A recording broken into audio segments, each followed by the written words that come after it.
The classroom hummed with an unnatural quiet, broken only by the rhythmic flick of Professor Zolith's segmented limbs tapping against the holographic interface.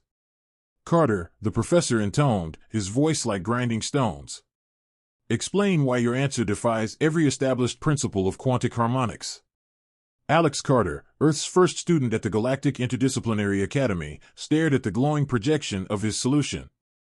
Rows of alien eyes bored into him, some glowing, others unblinking, but all filled with disdain.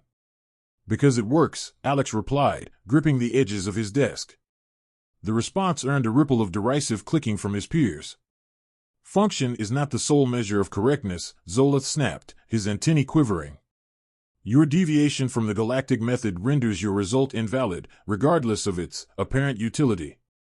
The Galactic Interdisciplinary Academy was humanity's first foothold in the wider galaxy, a place where the greatest minds from countless species came to solve problems too vast for a single world. Alex had dreamed of being here ever since Earth's official inclusion in the galactic community. Yet, the reality had turned into a nightmare. The Academy's teaching style revolved around rigid adherence to the method, a centuries-old approach honed by the Zentari, the galaxy's leading intellectual species. It demanded flawless memorization and procedural exactness, qualities Alex decidedly lacked. Instead, he excelled in improvisation, lateral thinking, and what the Zentari disdainfully referred to as chaotic intuition. In Earth schools, it had made him a prodigy. Here, it made him a pariah. "Let's review the problem," Zolith said, his glowing mandibles twitching as he pulled up the assignment. A model of a gravimetric stabilizer rotated in midair, surrounded by lines of equations. The task was to correct the stabilizer's harmonic drift using the prescribed sequence. Alex's solution had bypassed the sequence entirely, replacing it with a set of interwoven equations that balanced the drift through adaptive feedback loops. It wasn't elegant, but it worked, and it had done so in half the time. "You ignored 3 core axioms of harmonic stabilization," Zolith thundered. Alex bid back his frustration. "Maybe the axioms are the problem. They're outdated." "Silence!" Zolith's voice boomed, silencing even the faint hum of the holograms. "If we indulged every species' imaginative attempts to rewrite fundamental science, we'd still be in the Stone Age. Your suspension from this course is effective immediately." The room felt suddenly smaller. Alex's face burned as the other students resumed their faint clicking and murmurs. His eyes darted to Lyra, a slender Zarya with a furred face and large, expressive eyes. She looked away, unable, or unwilling, to meet his gaze. Suspended. The word echoed in Alex's mind like a gong. This wasn't just a personal failure, it was a humiliation for humanity. Earth had staked its reputation on him, and now he was being thrown out like an experiment gone wrong. As he collected his things and headed for the door, the weight of a dozen alien stares followed him. He could feel the judgment, the smug satisfaction.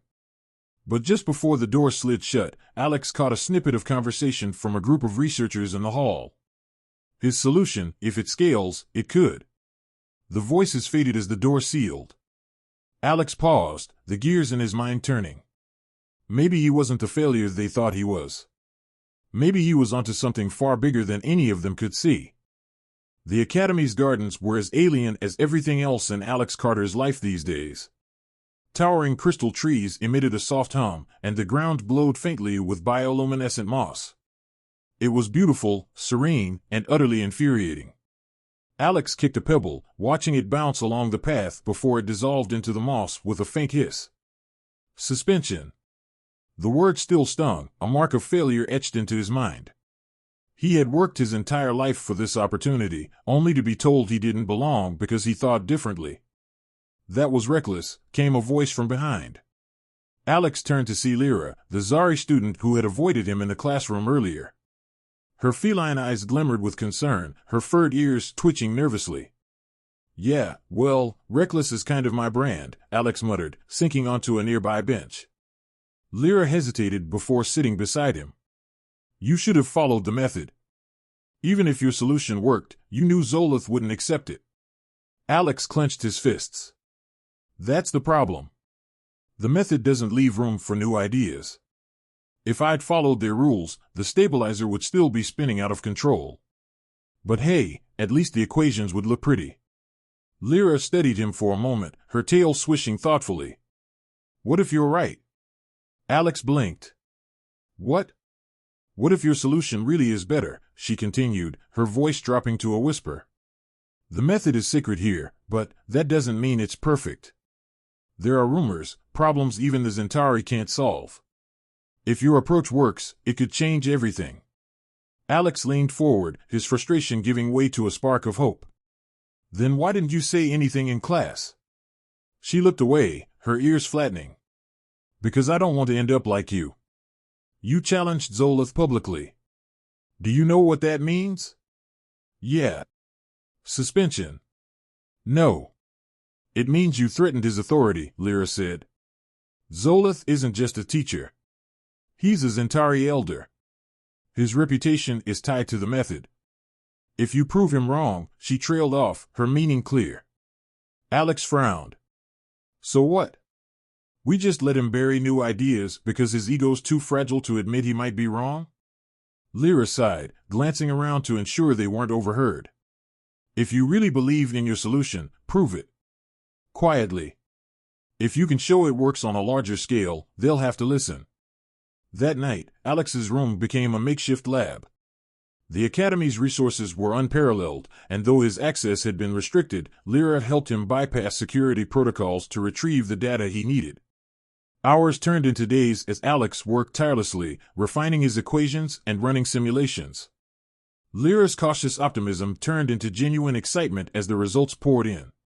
It's stabilizing the drift, she said, her voice trembling with awe as she watched the holographic model. And it's doing it with 40% less energy, Alex added, a grin breaking across his face. This isn't just a better solution, it's revolutionary. But their excitement was short-lived. As Alex prepared to test his model on a larger simulation, an alert flashed across the terminal. Unauthorized access detected. Investigation initiated. Lyra's eyes widened. We've been caught. If Zolith finds out. Alex cut her off, his mind racing.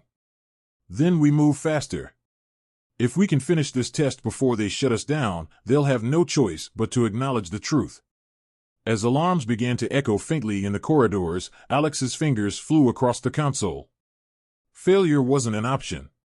Let's show them what humans can do, he muttered, more to himself than anyone else. Lyra nodded, her eyes filled with a mix of fear and determination. Let's. The Academy's central atrium was a cavernous space of polished obsidian and shimmering light streams that danced across the domed ceiling. Normally a place of hushed intellectual pursuit, today it buzzed with whispers and murmurs. Alex Carter stood at its center, his fists clenched, facing the towering figure of Professor Zolith. You have overstepped, Carter, Zolith said, his voice reverberating like the rumble of a distant quake. Unauthorized experiments, violations of protocol, these are grounds for permanent expulsion. Alex met the professor's gaze, refusing to back down. And yet, my solution works. You've seen the data. Zolith's antennae twitched, his irritation evident. Anomalous results are not evidence of validity. The method has stood unchallenged for centuries. What you propose is chaos disguised as ingenuity. Alex took a deep breath, his heart pounding. Then let's settle it. I challenge you to an academic duel. The murmurs in the atrium erupted into a cacophony of disbelief. Zolith's multifaceted eyes narrowed. You dare invoke the right? I do, Alex said, his voice steady. If my solution fails, I'll leave the Academy quietly. But if I'm right, you'll reinstate me and acknowledge that the method isn't as infallible as you claim. The academic duel was an ancient tradition, rarely invoked and even more rarely successful for students. It allowed challengers to present their ideas before the Academy's council, with their academic fate hanging in the balance. Alex had a week to prepare, but the pressure was immediate. Back in his quarters, Alex sat amidst a sea of data projections, his mind racing with calculations and contingencies. Lyra paced behind him, her tail flicking nervously. You realize what you've done, right? She said. If you lose, it's not just you who'll look bad. It's humanity. Alex sighed, running a hand through his hair. I know. But I didn't come here to play it safe. If I wanted that, I could have stayed on Earth. Lyra stopped pacing and sat across from him, her expression softening.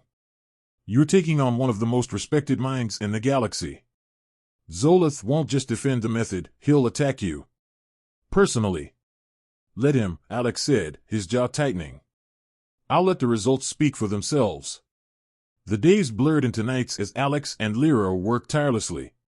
They refined his equations, simulated various scenarios, and prepared for every possible challenge Zolith might throw at them. Late one night, Lyra pulled up an old Academy record. Alex, look at this, she said, pointing to a passage. He leaned over, squinting at the text. It was a case from nearly a century ago, another student who had proposed a solution that deviated from the method. Their work had been dismissed, buried under a wave of academic ridicule. Do you see what this means? Lyra said. You're not the first to see flaws in the method. Others have tried, and failed. Alex frowned. Because they didn't have proof. But we do. Still, Zolith controls the council, Lyra warned. If he senses he's losing, he'll find a way to discredit you. The day before the duel, Alex received an unexpected message. It was unsigned but unmistakable in its meaning. Withdraw your challenge, or face consequences beyond the Academy. Alex stared at the words, his resolve hardening. He forwarded the message to Lyra. They're trying to scare you, she said, her voice trembling slightly. It's working, Alex admitted. Then he smiled grimly. But I'm more scared of giving up. Lyra gave him a long look, then nodded.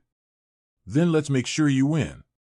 As the countdown to the duel ticked closer, Alex felt the weight of expectation pressing on him. His solution wasn't just about a gravimetric stabilizer anymore. It was about proving that humanity's creativity and intuition had a place in the galaxy. And he wasn't going to let them take that away. The Grand Hall of the Galactic Interdisciplinary Academy was packed to capacity. Representatives from over a dozen species filled the towering amphitheater, their forms glowing, clicking, or pulsing with anticipation. The duel between a human student and a Zentari elder had become a spectacle, a rare challenge to the unshakable authority of the method. At the center of the arena stood Alex Carter, dwarfed by the sheer size of the chamber and the weight of expectation. Across from him, Professor Zolith loomed, his segmented limbs glinting in the ambient light. The elder exuded an air of calm authority, his multifaceted eyes fixed on Alex with quiet disdain. The duel will commence, announced a holographic projection of the council moderator. Its voice, a symphony of harmonious tones, echoed across the chamber. The challenger will present his argument first. Alex stepped forward, his heart pounding but his resolve firm. He activated his projection system, and a holographic model of the gravimetric stabilizer appeared, spinning slowly in the air. Distinguished members of the Academy, Alex began, his voice steady. The task assigned to me was to correct the harmonic drift of this stabilizer. The traditional solution involves the application of sequential feedback cycles based on the galactic method. He paused, glancing around the room. But the method assumes perfection in isolated systems, which doesn't account for real-world variability. My solution, while unconventional, bypasses these limitations by employing adaptive feedback loops that adjust dynamically to changing conditions. The stabilizer model flickered, then stabilized perfectly as his equations played out in real time. Murmurs rippled through the crowd. Some leaned closer, their expressions a mix of curiosity and skepticism. Professor Zolith moved forward, his towering presence commanding attention.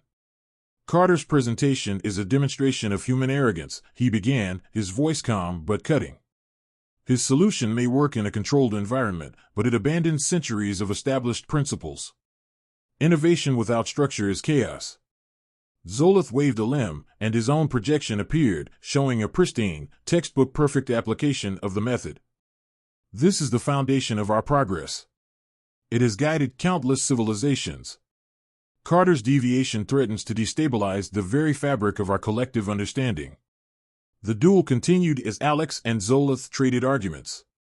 Zolith attacked Alex's lack of adherence to protocol, pointing out perceived vulnerabilities in his approach. Alex countered with live simulations, demonstrating his solution's superior efficiency and adaptability. The tide began to shift when Alex revealed the results of his unauthorized experiments. This model wasn't just a theoretical exercise, Alex said. I tested it on unstable gravimetric fields in the Academy's archives.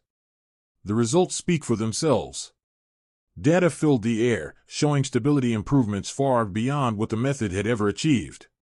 The room grew quiet, the weight of his evidence undeniable. But Zolith wasn't finished. With a flick of his limb, he activated the Academy's AI Arbiter, an impartial system designed to validate or reject presented theories.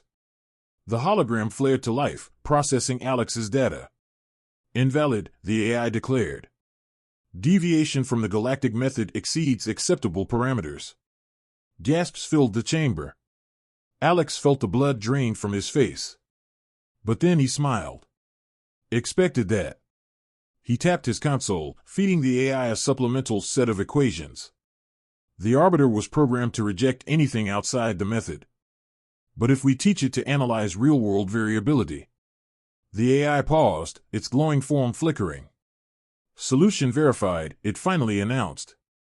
Adaptive feedback model demonstrates superior performance in complex systems. The chamber erupted in a cacophony of sound, some cheering, others clicking in disbelief.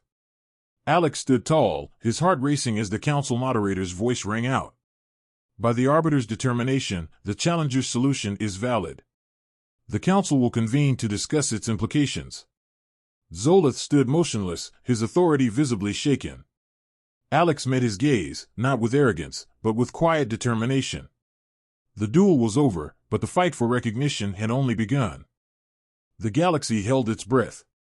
Word of Alex Carter's victory in the duel had spread faster than the Academy's fastest comm relays. But the fight wasn't over. His solution, now validated in theory, faced its ultimate test, application on a real-world problem that had defied galactic science for centuries. The unstable wormhole, designated Theta 42, had long been a source of frustration and peril. Positioned at the nexus of key trade routes, its instability made it too dangerous for regular use. Attempts to stabilize it using the method had failed spectacularly, often resulting in catastrophic collapses. Alex stood on the observation deck of the Academy's research vessel, staring at the swirling vortex on the viewscreen. It pulsed with chaotic energy, its event horizon flickering unpredictably. Beside him, Lyra shifted nervously, her furred ears flattening as alarms echoed faintly in the distance. "You sure about this?" she asked, her voice low. "Not even a little," Alex admitted, adjusting his interface console. "But if this works, it'll prove everything. Not just about my solution, but about humans, too." The council had reluctantly approved the experiment, under the condition that Zolith oversee it. The professor stood at the far end of the room, his imposing form radiating quiet disapproval. "This is a waste of resources," Zolith said, his mandibles clicking in irritation. "Theta 42 has resisted stabilization for centuries. Your reckless optimism won't change that." Alex didn't look up. "Then you've got nothing to lose by letting me try." The countdown began. Alex's solution relied on adaptive feedback loops to monitor and counteract the wormhole's fluctuating gravitational fields in real time. Unlike the rigid steps of the method, his approach was designed to evolve, responding dynamically to changes. As the stabilizer deployed, the ship's systems flared to life. Readouts filled the room, displaying the wormhole's chaotic energy patterns. Alex's algorithms began their work, sending micro-adjustments to the stabilizer. The wormhole's event horizon rippled, its edges smoothing slightly before erupting into turbulence again. "It's destabilizing," Zolith said, his voice sharp. "No, it's recalibrating," Alex countered, his hands flying over the controls. "Give it time." The stabilizer pulsed, its energy signature aligning with the wormhole's frequency. Slowly, almost imperceptibly, the vortex began to settle. The room was silent as the wormhole stabilized, its once chaotic surface now a smooth, swirling pattern of light. A cheer erupted from the crew, followed by stunned silence as the implications set in. "It worked," Lyra whispered, her voice filled with awe. Zolith stared at the screen, his antennae motionless. "Impossible," he muttered. Alex turned to him, his expression calm but firm. "Not impossible. Just different." The success of the Theta-42 stabilization sent shockwaves through the Academy and the galaxy. Centuries of blind adherence to the method were suddenly called into question. Alex's work didn't just stabilize a wormhole, it destabilized a way of thinking. As the research vessel returned to the Academy, Alex stood at the viewport, watching the stars blur into streaks. Lyra joined him, her tail flicking in quiet satisfaction. "You've done more than prove them wrong," she said. "You've changed everything." Alex smiled. "It's not about being right. It's about moving forward." And as humanity's first ambassador to the galaxy, Alex Carter had ensured that humanity would do just that.